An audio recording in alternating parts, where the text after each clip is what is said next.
हम लोग के पास एक दूसरा क्वेश्चन है, आपको IIT 2025 का है। एक क्वेश्चन बोल रहा है जिसमें एक रिएक्शन दिया गया है A2 plus B2 equal to 2AB। इस क्वेश्चन का बोल रहा है कि जो क्वेश्चन है उसमें इस रिएक्शन का बताइए ऑर्डर ऑफ रिएक्शन। तो रेट ऑफ रिएक्शन बराबर हम लोग जानते हैं rate constant into initial concentration of reactant power alpha into हम लोग जानते हैं कोई भी रिएक्शन का स्पीड डिपेंड करता है उसके इनिशियल कंसंट्रेशन ऑफ रिएक्टेंट पर। मतलब एक सिंपल सी हम लोग जानते हैं, हम लोग के पास पॉकेट में रुपया ज़्यादा है तो हम लोग खर्चा करने का स्पीड क्या होता है, ज़्यादा होता है। रुपया कम हो जाता है तो हम लोग खर्चा करने का स्पीड भी क्या होता है, कम हो जाता है। तो नेचुरल सी बात है, ये चीज़ आपको दिया हुआ है, बोल रहे हैं ठीक है। अब हम हमें बताइए कि ये ऑर्डर ऑफ रिएक्शन क्या है सर। तो ऑर्डर ऑफ रिएक्शन जो आप निकालना चाह रहे हैं वो क्या होता है, ये रेट ला अगर हमारा है, इस रिएक्शन का रेट ला है, ये रेट ला में जो पावर आता है अल्फा एंड बीटा उसी को हम लोग कहते हैं ऑर्डर ऑफ रिएक्शन, ठीक है। लेकिन ये बोल रहा है जो रिएक्शन है उसका मैकेनिज्म भी दिया हुआ है। इसका मैकेनिज्म क्या दिया हुआ है, A2 जो है वो रिएक्शन कर रहा है, इक्विलिब्रियम में जा रहा है A प्लस A के साथ। ये फास्ट स्टेप है, बोल रहा है इसी रिएक्शन का दूसरा मैकेनिज्म है, मतलब ये मैकेनिज्म है। दूसरा स्टेप है कि A plus B2 equal to equilibrium कौन, इसमें जो है K2 है और ये बना रहा है कौन सा, AB प्लस B। लेकिन ये स्लो स्टेप है। एक तीसरा भी स्टेप है वो फास्ट स्टेप है, उसमें कुछ भी नहीं दिया हुआ है तो कोई दिक्कत नहीं। हमारा टारगेट मेनली एक चीज़ें हैं, ये अल्फा बीटा निकाल लेना, वोल्टेज ठीक है। और हम लोग ये भी चीज़ जानते हैं कोई भी रिएक्शन का स्पीड डिपेंड करता है स्लो स्टेप पर। फास्ट जैसे कि एग्जांपल है, एक आदमी है उसको मेरे घर से जाना है, मानते हैं मेरे घर से जाना है ऑटो स्टैंड से होते हुए मलाई पकड़ी चौक।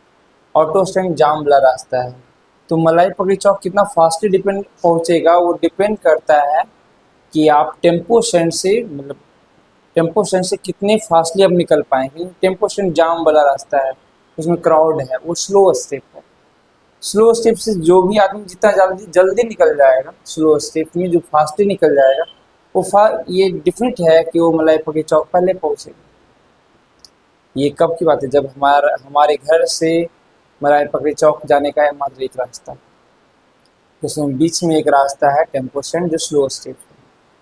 तो स्लो स्टेप से जो आदमी, क्योंकि फास्ट स्टेप में सब लोग तो बराबर स्पीड चलाता है कोई भी चीज़, बाइक हो या साइकिल हो, लेकिन जो स्लो स्टेप में फास्टली निकल गया वो फास्ट ही रह जाए। सिंपल सी चीज़ें यहाँ पर भी है।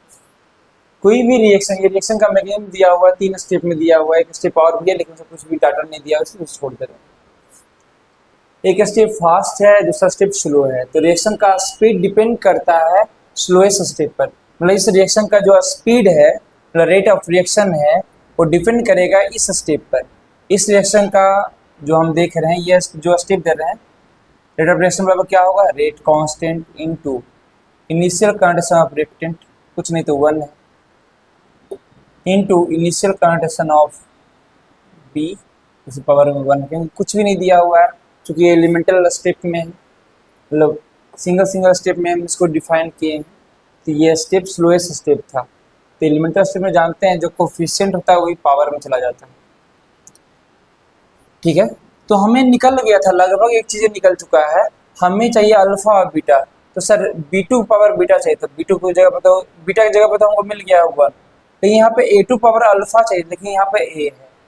तो हमें बस एक ही चीज़ बदलना होगा कि इस A को एलिमिनेट करना होगा और हमें क्या लाना होगा, A2। अगर A2 आ गया उसके पावर में जो भी पावर होगा वही हमारे दोनों को जोड़ देंगे, वो ऑर्डर ऑफ रिएक्शन हो जाएगा।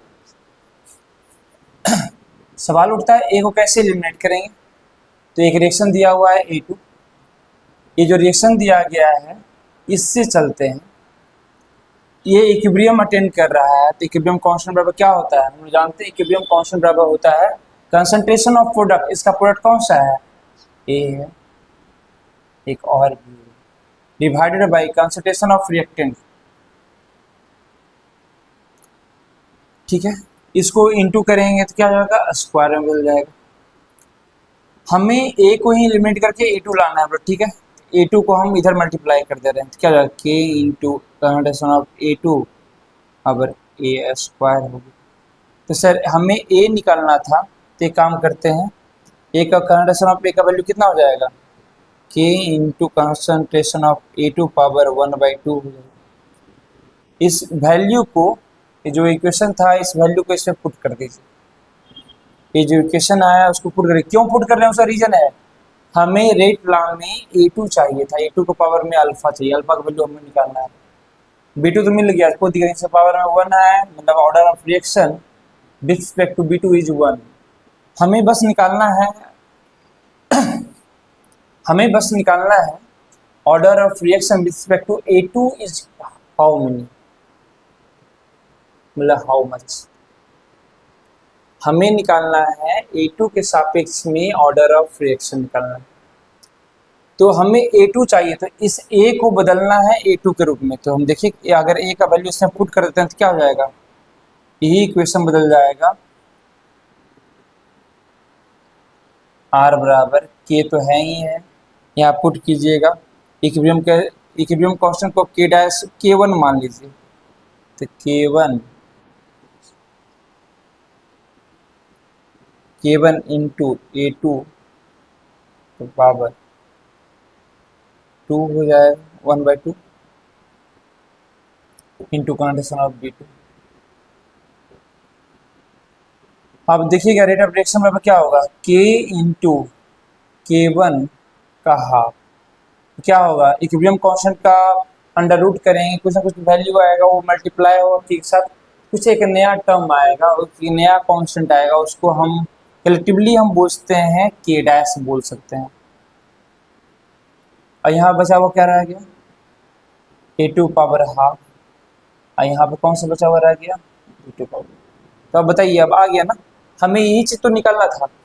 रेट ऑफ रिएक्शन बराबर रेट कांस्टेंट इंटू ए पावर अल्फा, अल्फा का वैल्यू हमें निकल गया 1/2। ऑर्डर ऑफ रिएक्शन के लिए हमें जानते हैं, ऑर्डर ऑफ रिएक्शन के लिए हमें चाहिए क्या चाहिए, अल्फा बीटा का वैल्यू चाहिए थी। A2 पावर अल्फा, अल्फा का वैल्यू निकल गया 1/2 मतलब 0.5। B2 का पावर बीटा, बीटा का वैल्यू निकल गया है 1, तो हमारा ऑर्डर ऑफ रिएक्शन कितना हो जाएगा 1.5। इसका करेक्ट आंसर है, ये RT 2025 का पूछा हुआ एकदम आसान।